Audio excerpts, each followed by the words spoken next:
At 9:17 on the morning of January 22, 1943, Second Lieutenant John George crouched in the ruins of a Japanese bunker west of Point Cruz, watching a banyan tree 240 yards away through a scope his fellow officers had laughed at for 6 weeks.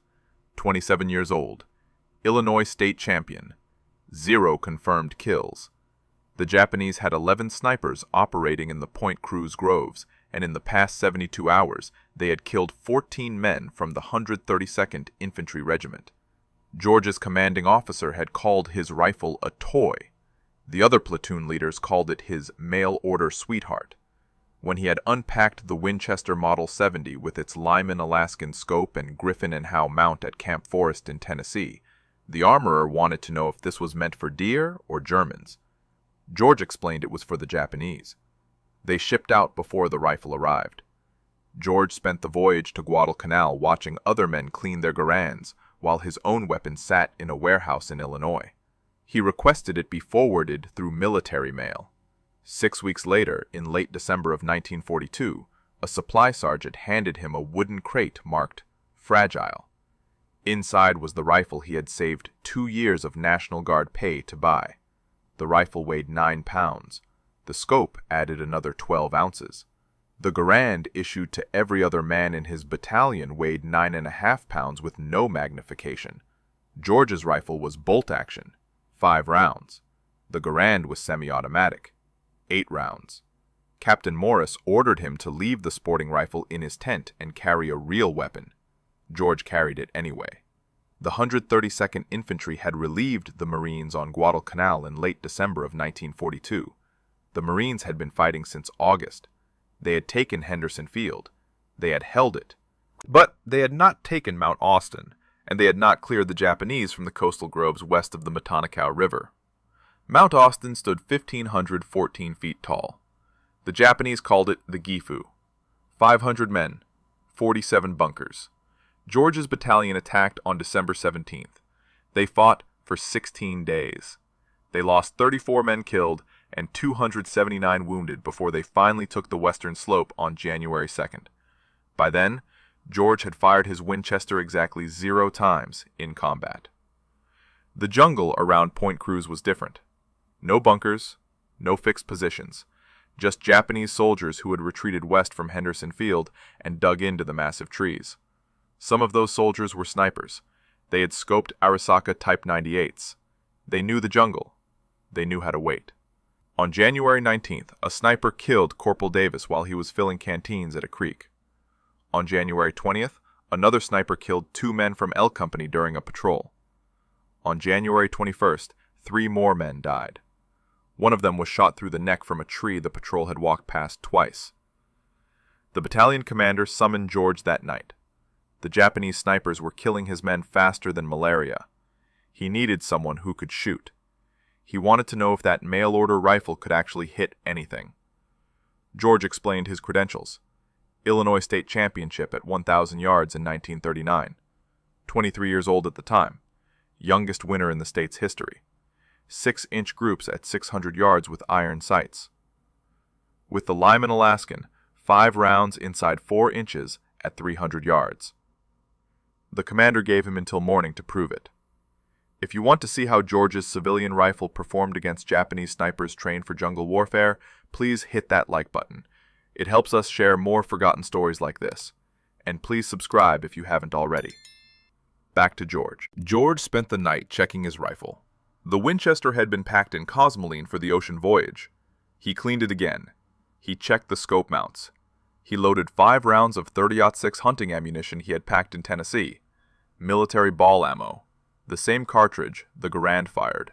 At dawn on January 22nd, George moved into position in the ruins of a Japanese bunker his battalion had captured 3 days earlier. The bunker overlooked the coconut groves west of Point Cruz.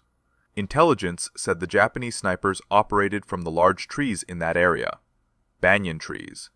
Some of them reached 90 feet tall, with trunks 8 feet thick. A sniper could climb one of those trees before dawn and sit there all day without being seen.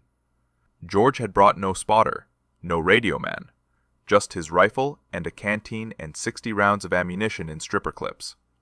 He settled into the bunker and began to watch the trees through his scope. The Lyman Alaskan had 2.5 power magnification. Not much, but enough to see movement in the branches that the naked eye would miss. The jungle was never silent. Birds, insects, the distant sound of artillery. George had learned to filter out the noise and focus on movement. He glassed the trees slowly, left to right, top to bottom. At 9:17 he saw it. A branch moved. No wind, just a small shift. 87 feet up in a banyan tree, 240 yards away. George watched. The branch moved again. Then he saw the shape. A man. Dark clothing, positioned in a fork where 3 branches met. The Japanese sniper was facing east, watching the trail where George's battalion had been moving supplies. George adjusted his scope. 2 clicks right for wind. He controlled his breathing. The Winchester's trigger was glass smooth, 3.5 pounds. He had spent hours adjusting it at Camp Perry before the war. Now he would find out if a civilian target rifle could kill a man trained to kill him first. George squeezed the trigger. The Winchester kicked into his shoulder. The sound cracked through the jungle. 240 yards away, the Japanese sniper jerked and fell. He dropped through the branches. His body tumbled 90 feet and hit the ground near the base of the banyan tree. George worked the bolt. The empty cartridge ejected. He chambered another round. He kept his scope on the tree. Waited for movement. Nothing. The sniper's partner would be close. Japanese snipers worked in pairs, 1 shooter, 1 spotter. If George had just killed the shooter, the spotter was somewhere in that tree or in the trees nearby. George scanned the surrounding banyans. The scope's 2.5 power magnification forced him to search slowly. Each tree could hide multiple men. The jungle canopy created shadows that made shapes impossible to distinguish without careful observation. At 9:43, he found the second sniper. Different tree, 60 yards north of the first. This one was lower, maybe 50 feet up.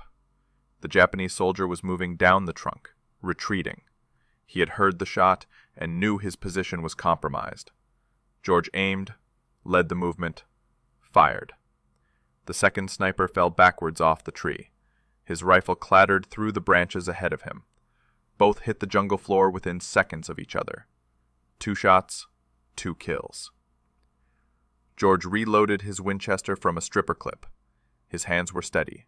His breathing was controlled. This was no different than shooting at Camp Perry, except the targets shot back. At 11:21, a Japanese bullet struck the sandbag 6 inches from George's head. The impact sprayed dirt into his face. He rolled left and pressed himself against the bunker wall. The shot had come from the southwest, different direction than the first 2 snipers. George waited 3 minutes before moving. He inched back to his firing position and glassed the trees to the southwest. The shooter would have moved after taking the shot. That was basic sniper doctrine: shoot and relocate. But in a jungle this dense, relocation options were limited. George found him at 11:38, third tree from the left in a cluster of 5 banyans, 73 feet up. The Japanese sniper had repositioned to a different branch, but remained in the same tree. A mistake. George put the crosshairs on the dark shape and fired. The third sniper fell without making a sound. By noon, George had killed 5 Japanese snipers. Word spread through the battalion. Men who had mocked his mail-order rifle now asked if they could watch him work. George refused. Spectators drew attention. Attention drew fire. The Japanese snipers adapted after the 5th kill. They stopped moving during daylight. George spent the afternoon glassing trees and seeing nothing. At 1600 hours, he returned to battalion headquarters. Captain Morris was waiting. The mockery was gone from his voice. He wanted George back in position at dawn. January 23rd began with rain. Heavy tropical rain that turned the jungle floor into mud and made the trees invisible beyond 100 yards.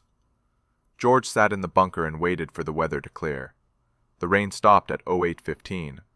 By 08:45, enough visibility had returned for work. George spotted the first sniper of the day at 09:12. The Japanese soldier had climbed into position during the rain. Smart. The sound of rain masked movement. This sniper had chosen a tree 290 yards out, longer range than yesterday. Also smart. They were learning his capabilities. George compensated for distance and fired. The sniper fell. The sixth kill brought a response George had not anticipated. At 09:57, Japanese mortars began hitting the area around his bunker.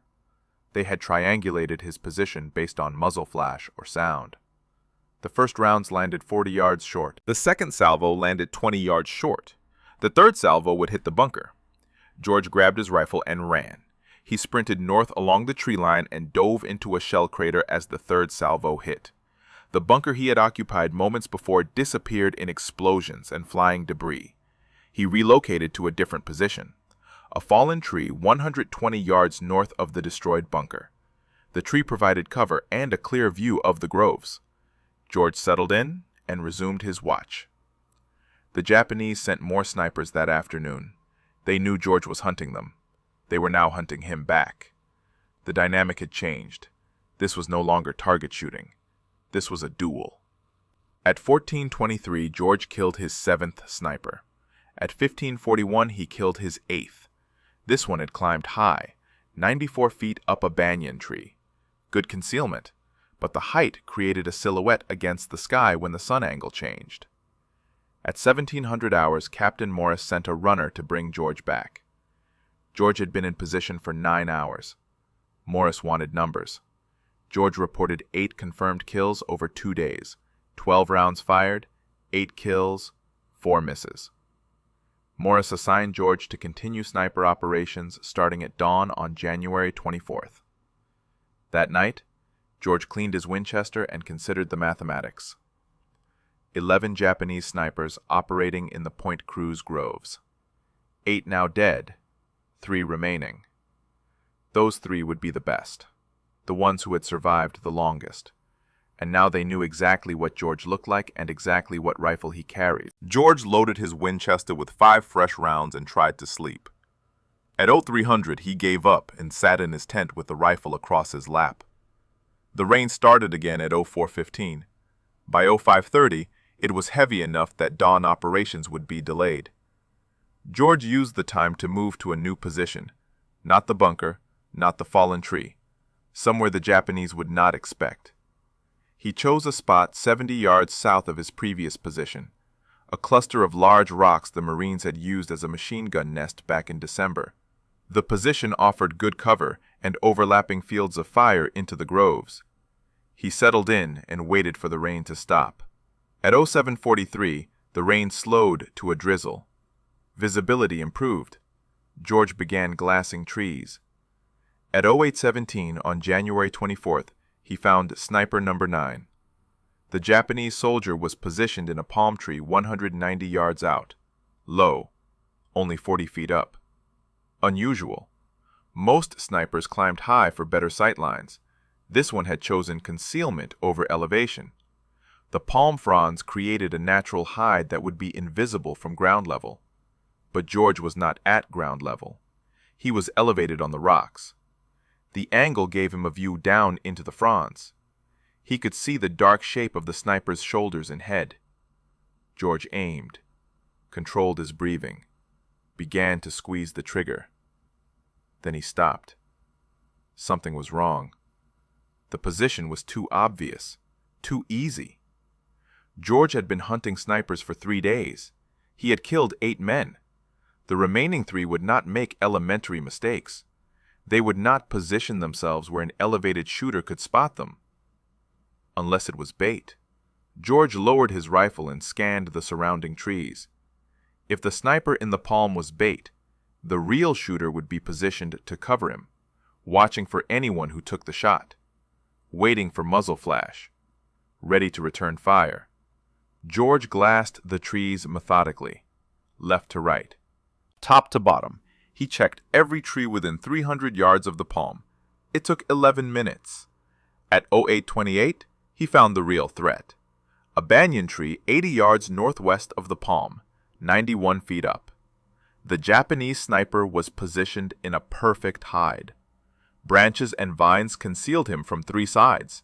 He had a clear line of sight to George's previous position at the fallen tree. He was waiting for George to appear there, or to take a shot at the bait in the palm tree. George had two problems. First, the real sniper was watching the wrong location. If George fired at him, the sound would reveal George's actual position. The sniper would relocate before George could work the bolt and chamber another round. Second, if George did nothing, the sniper would eventually realize George was not at the fallen tree and begin searching for him. George decided to use the bait against them. He aimed at the decoy sniper in the palm tree, adjusted for wind, fired. The decoy sniper jerked and fell from the palm. George immediately swung his rifle toward the banyan tree 91 feet up. The real sniper would react to the shot. He would turn toward the sound. That turn would create movement. George saw it. A slight shift. The sniper was repositioning to face George's location. George put the crosshairs on the dark shape and fired before the sniper could fully turn. The real sniper fell. His rifle tumbled after him.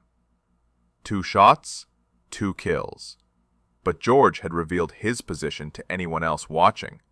He grabbed his rifle and ammunition and ran. He moved east along the rock line and dropped into a drainage ditch 40 yards away. He pressed himself into the mud and waited. At 08:34, Japanese machine gun fire raked the rocks where he had been positioned 6 seconds earlier. The bullets kicked up dust and stone fragments. The fire lasted 17 seconds. When it stopped, George counted to 60 before moving. He relocated again, this time to a position 100 yards east, a shell crater partially filled with rainwater. George settled into the crater with water up to his chest. He rested the Winchester on the crater rim and resumed glassing trees. 10 confirmed kills, 1 remaining. The 11th sniper would be the best, the smartest, the most experienced. He had watched 10 of his comrades die over 3 days. He knew George's tactics. He knew George's rifle. He knew George's approximate location, and somewhere in those trees, he was watching, waiting, planning. George scanned the jungle through his scope. The Lyman Alaskan magnification made distant shapes visible but not identifiable. Every dark spot could be a branch, or a man. George had to study each one carefully. At 09:47, he realized his mistake. The 11th sniper was not in the trees. He was on the ground, and he was moving toward George's position. George saw the movement at the edge of his peripheral vision, 60 yards south, low to the ground, a shape moving through the undergrowth parallel to the tree line. The Japanese sniper was using the jungle floor vegetation for cover, ferns, vines, fallen branches. He was crawling toward George's last known position at the rocks. George remained motionless in the water-filled crater. The Winchester was already shouldered. His breathing was controlled. But the angle was wrong. The crater rim blocked his view of the approaching sniper. George would have to rise up to get a clear shot. Rising up would expose him. The Japanese sniper stopped moving at 09:52. He had reached a position 40 yards from the rocks. George watched through his scope. The sniper was studying the rocks, searching for movement, for any sign of his target. George waited. Patience was the primary skill of sniper work, the ability to remain still, to let time pass, to wait for the right moment rather than force a bad shot. At 09:58, the Japanese sniper began moving again. He crawled forward, 35 yards from the rocks, 30 yards, 25 yards. He was approaching from the south side, the side George had used when he evacuated under machine gun fire. George understood the tactic. The Japanese sniper had watched the machine gun attack. He knew George had moved east from the rocks. He was now working his way along the most likely escape route, hunting George the way George had been hunting him. At 10:03, the Japanese sniper reached the rocks. He moved into the machine gun nest and took up a position facing east, toward the drainage ditch, toward the area where George should have relocated. The sniper was now 38 yards from George's actual position in the water-filled crater. But he was facing the wrong direction. His back was exposed. George had a clear shot. Center mass, 38 yards. An easy shot even without a scope. But George hesitated. This sniper had survived 10 days of American operations in the Point Cruz groves. He had outlived 10 other snipers, men who had been killed because they made mistakes. This man would not make mistakes. The position in the rocks was too exposed, too vulnerable. No experienced sniper would remain there for more than a few seconds. This had to be another decoy, another bait position. George kept his scope on the sniper in the rocks, but expanded his awareness to the surrounding area. If this was bait, the real threat would be positioned to cover it, somewhere with line of sight to anyone who took the shot. At 10:06, George found it. A second Japanese soldier. 70 yards northwest of the rocks, behind a fallen tree trunk. This soldier was not moving, not repositioning, just watching, waiting. His rifle was aimed toward the drainage ditch where George should have been hiding. 2 men, not 1. The 11th sniper had brought support. Or perhaps these were the final 2 snipers, numbers 10 and 11, working together. George made his decision. He could not shoot both men before they reacted. The bolt-action Winchester required him to work the action between shots. That gave them time to locate him and return fire. He needed a different approach. George slowly lowered himself deeper into the water. He submerged until only his eyes and the top of his head remained above the surface. He kept the Winchester pointed skyward to keep water out of the barrel. Then he waited. At 10:13, the Japanese soldier in the rocks stood up. He had spent 10 minutes watching the drainage ditch and seen nothing. He believed George had moved farther east. He turned and signaled to his partner behind the fallen tree. Both men began moving east, parallel to each other, 70 yards apart. They were executing a sweep, planning to flush George out or find his position. George remained in the water, motionless. The 2 Japanese soldiers moved past his crater. They were now between George and the tree line. Their backs were exposed. George rose from the water, slowly, silently. He brought the Winchester to his shoulder.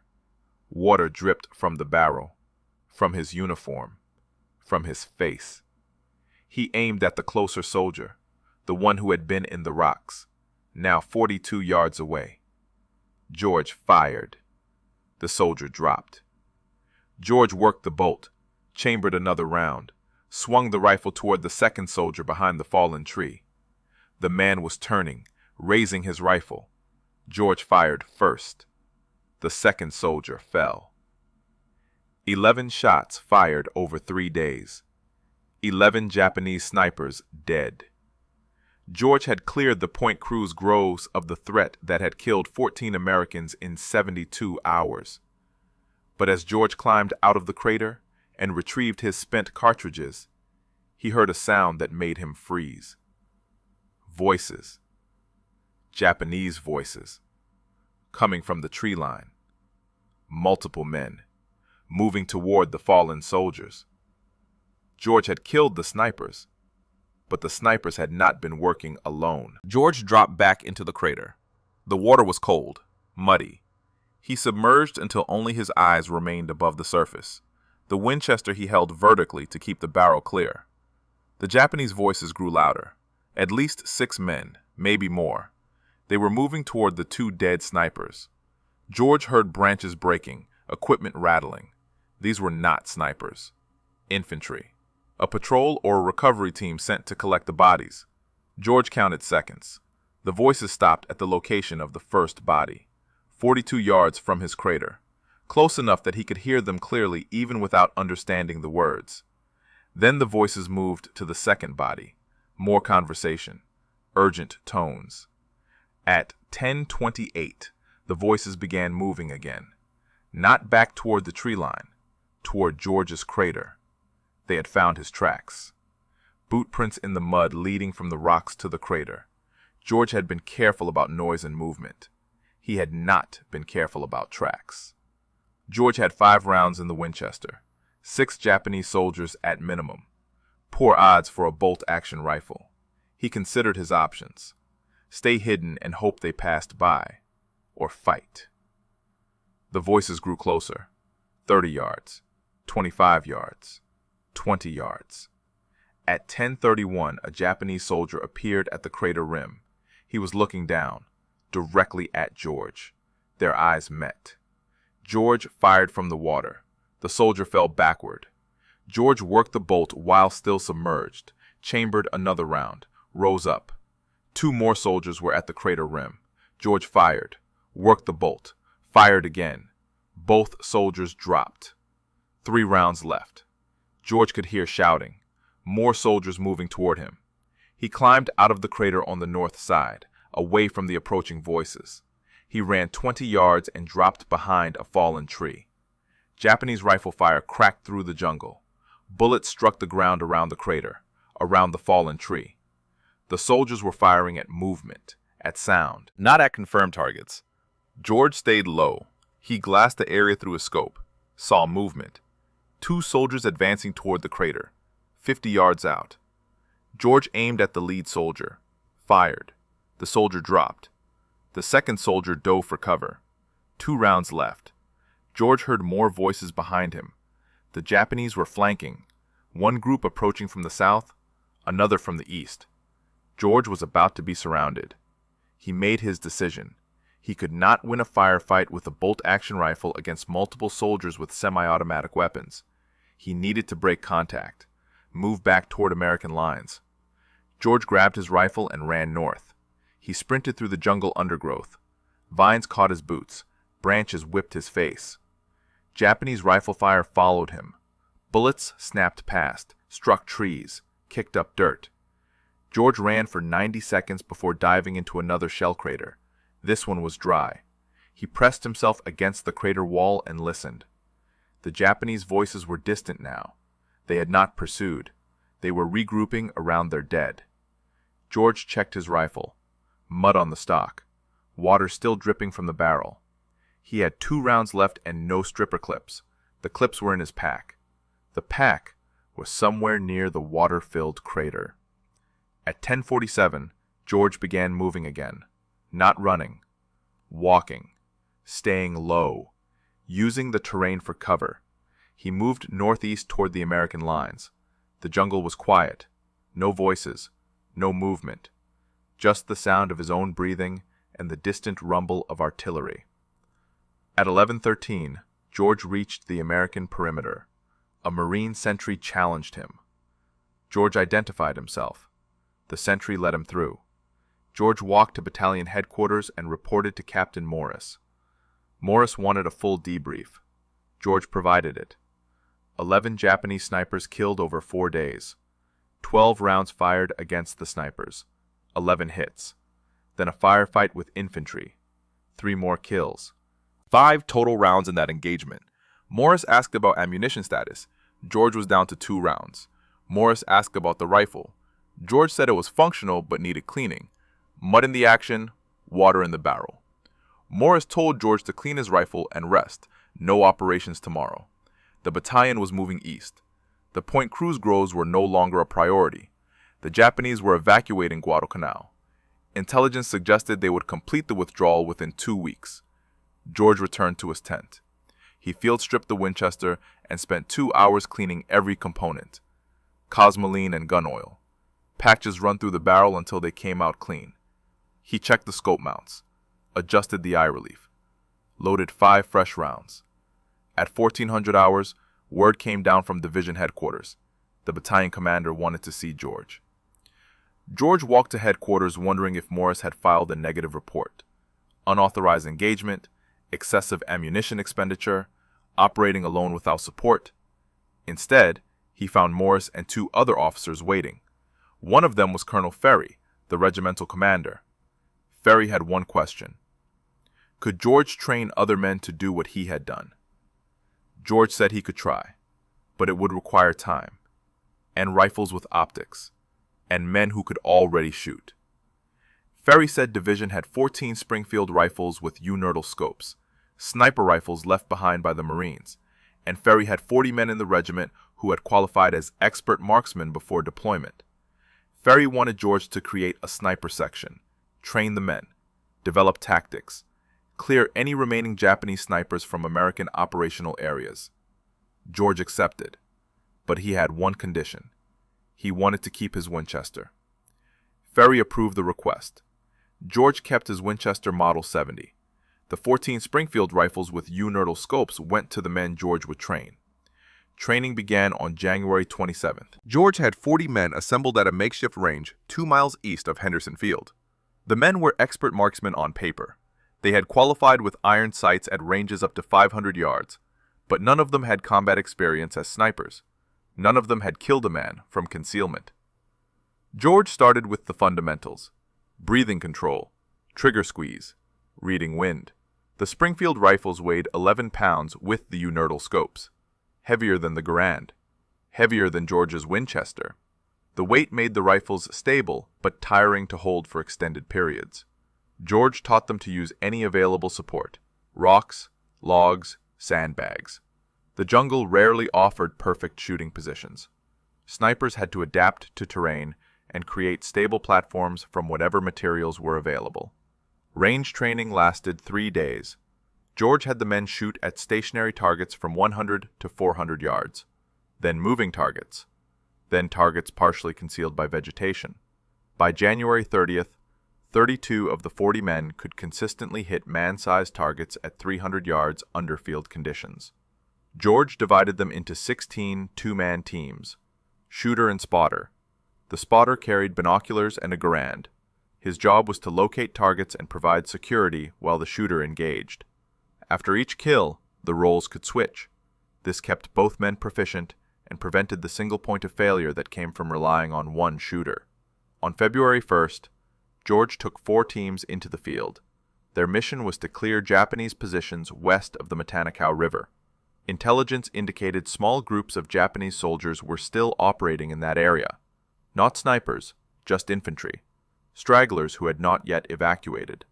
The 4 teams moved into position at dawn. George paired with a spotter named Corporal Hayes. They set up on high ground overlooking a trail the Japanese had been using for resupply. At 0720, a Japanese soldier appeared on the trail. Hayes confirmed the target through binoculars. George fired. The soldier dropped. George worked the bolt and scanned for additional targets. None appeared. Over the next 6 hours, George's team engaged 7 more Japanese soldiers on that trail. 7 shots, 6 kills, 1 miss due to wind. The other 3 teams reported similar results. 23 Japanese soldiers killed that day. 0 American casualties. The sniper section continued operations through early February. By February 9th, the section had killed 74 Japanese soldiers.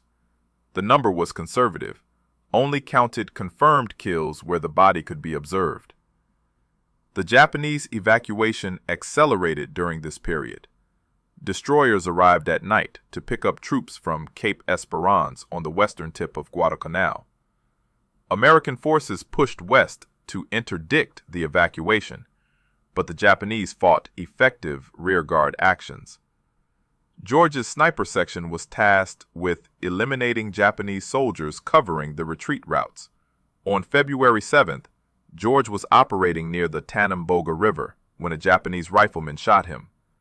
The bullet struck George in the left shoulder. The impact spun him around and knocked him down. Hayes dragged George to cover and called for corpsmen. The wound was serious but not fatal. The bullet had passed through muscle without hitting bone or major blood vessels. George was evacuated to a field hospital near Henderson Field. Doctors cleaned the wound and sutured it closed. They told George he would recover, but needed rest. No combat operations for at least 3 weeks. George spent 2 weeks at the field hospital. During that time, the Japanese completed their evacuation of Guadalcanal. On February 9th, American forces reached Cape Esperance and found it empty. The campaign was over. George's sniper section had operated for 12 days. 74 confirmed kills, 0 friendly casualties during sniper operations. The section was officially recognized by division headquarters. Colonel Ferry recommended George for a Bronze Star. But George's war was not finished. While he recovered at the field hospital, orders came down from Pacific Command. The Army needed experienced combat officers for a new mission, something in Burma, something classified. George volunteered. By March, George was on a transport ship heading west across the Pacific. His Winchester Model 70 was packed in a waterproof case in the cargo hold. The Lyman Alaskan scope was wrapped in oilcloth. George did not know the details of the Burma mission. He only knew it involved jungle warfare, long-range patrols, operations behind Japanese lines, the kind of mission where a man with a rifle that could hit targets at 600 yards might prove useful. The transport reached India on April 3rd. George and 200 other officers were briefed on their assignment. They would join a new unit. 3,000 men total. The unit had no official designation yet. The men called themselves something else. They called themselves Merrill's Marauders. The 5,307 Composite Unit was officially designated on May 28, 1943, but the men had been training since April. Long-range penetration tactics, jungle survival, operations without supply lines. The unit was modeled after British Brigadier Order Wingate's Chindits, small mobile forces that could operate deep behind enemy lines for extended periods. George was assigned to the 2nd Battalion. His role was not officially listed as sniper. The Army did not have formal sniper positions in its table of organization. George was designated as a rifle platoon leader, but Colonel Ferry's recommendation had followed him from Guadalcanal. Battalion command knew what George could do with a rifle. Training took place in central India. The terrain was different from Guadalcanal, but the principles remained the same. Heat, humidity, dense vegetation, limited visibility.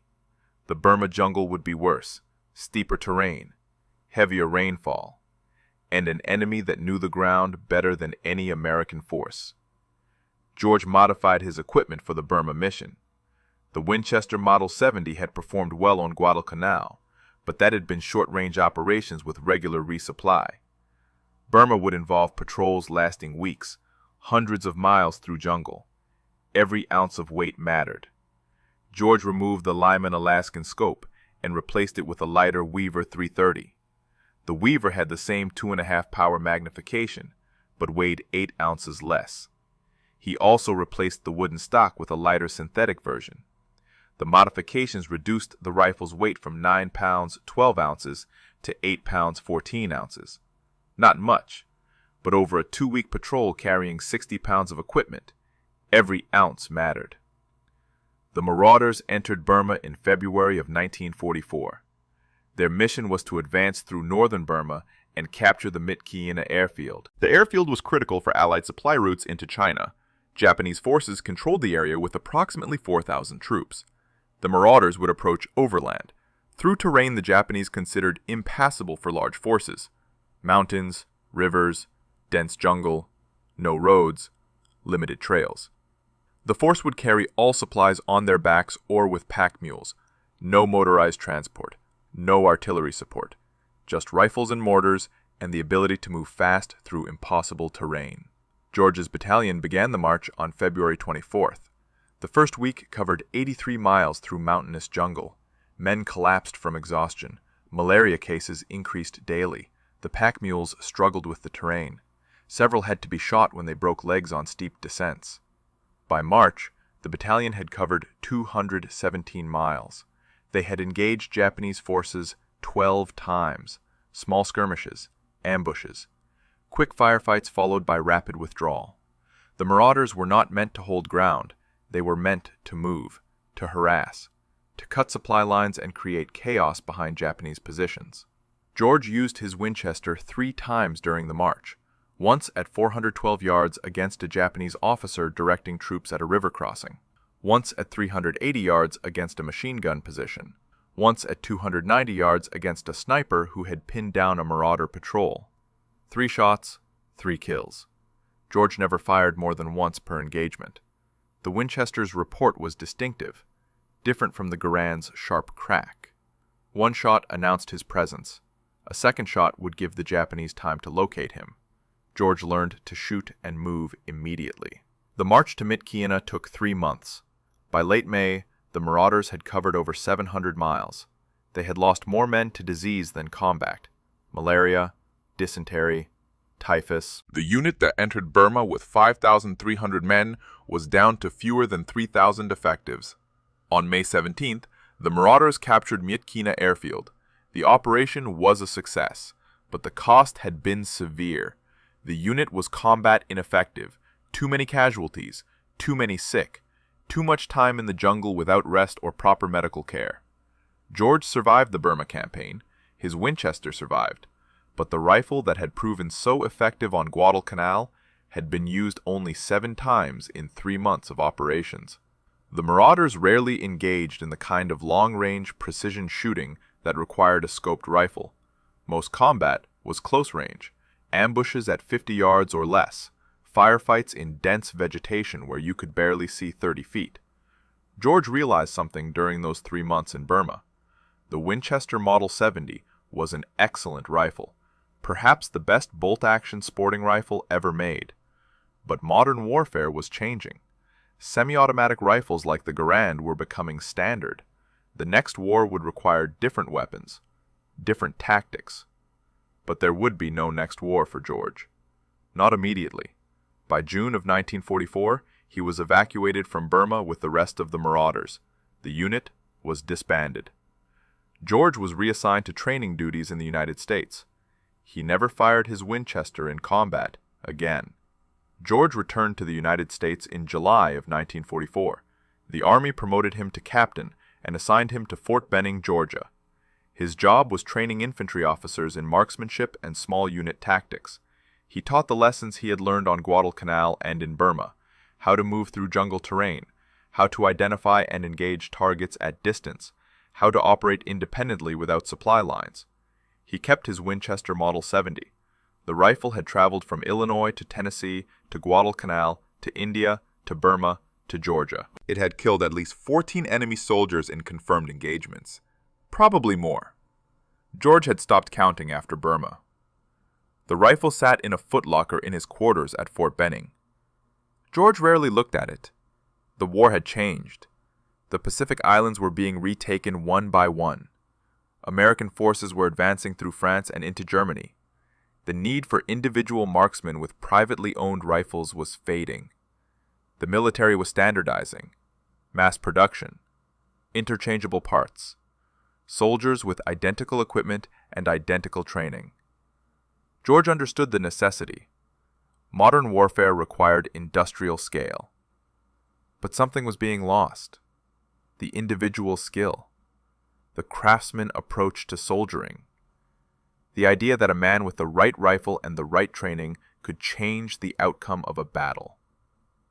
George was discharged from the Army in January of 1947. Lieutenant Colonel. 2 Bronze Stars, 1 Purple Heart. Combat Infantry Badge. He returned to Illinois and enrolled at Princeton University on the GI Bill. He studied politics. Graduated with highest honors in 1950. After Princeton, George spent 4 years at Oxford, then 4 years in British East Africa, studying regional politics and institutions. He eventually settled in Washington, D.C. as executive director of the Institute of African American Relations. Later, he joined the State Department's Foreign Affairs Institute as a consultant and lecturer on African affairs. George never spoke publicly about Guadalcanal or Burma during those years. He had colleagues who knew he had served in the Pacific, but they did not know about Point Cruz. They did not know about the Japanese snipers.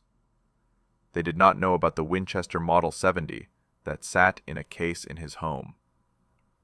In 1947, George decided to write down what had happened. not for publication, just for his own record. He wanted to document the weapons and tactics of jungle warfare while the details were still fresh. He wrote for 6 months. The manuscript grew to over 400 pages. A friend at the National Rifle Association read the manuscript and suggested publication. George was reluctant. The book was technical, detailed descriptions of rifles and ammunition and ballistics, not the kind of content that interested general readers. But the NRA convinced him. The book was published in 1947 under the title Shots Fired in Anger. It became a classic among firearms enthusiasts and military historians. The book described George's experiences on Guadalcanal and Burma with clinical precision.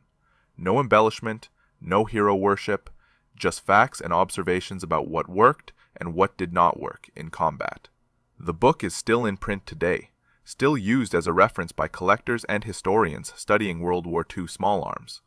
George's descriptions of Japanese weapons remain some of the most detailed contemporary accounts available.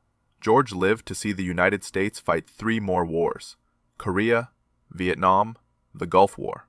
He watched the evolution of military rifles from the Garand to the M14 to the M16. He watched sniping become a formal military specialty with dedicated training and equipment.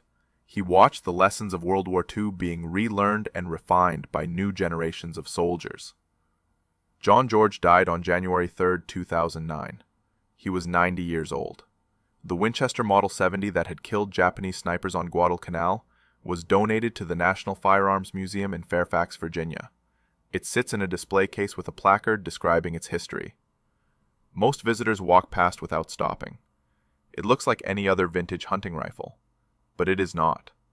It is the rifle that proved a state champion marksman with a mail-order scope could outshoot professionally trained military snipers. The rifle that cleared the Point Cruz groves in 4 days when an entire battalion could not do it in 2 weeks. The rifle that changed how the American military thought about individual marksmanship in modern warfare. If this story moved you the way it moved us, do me a favor. Hit that like button. Every single like tells YouTube to show this story to more people. Hit subscribe and turn on notifications. We're rescuing forgotten stories from dusty archives every single day. Stories about riflemen who proved themselves with skill and courage. Real people. Real heroism. Drop a comment right now and tell us where you're watching from. Are you watching from the United States, United Kingdom, Canada, Australia? Our community stretches across the entire world. You're not just a viewer, you're part of keeping these memories alive. Tell us your location. Tell us if someone in your family served. Just let us know you're here. Thank you for watching, and thank you for making sure John George doesn't disappear into silence. These men deserve to be remembered, and you're helping make that happen.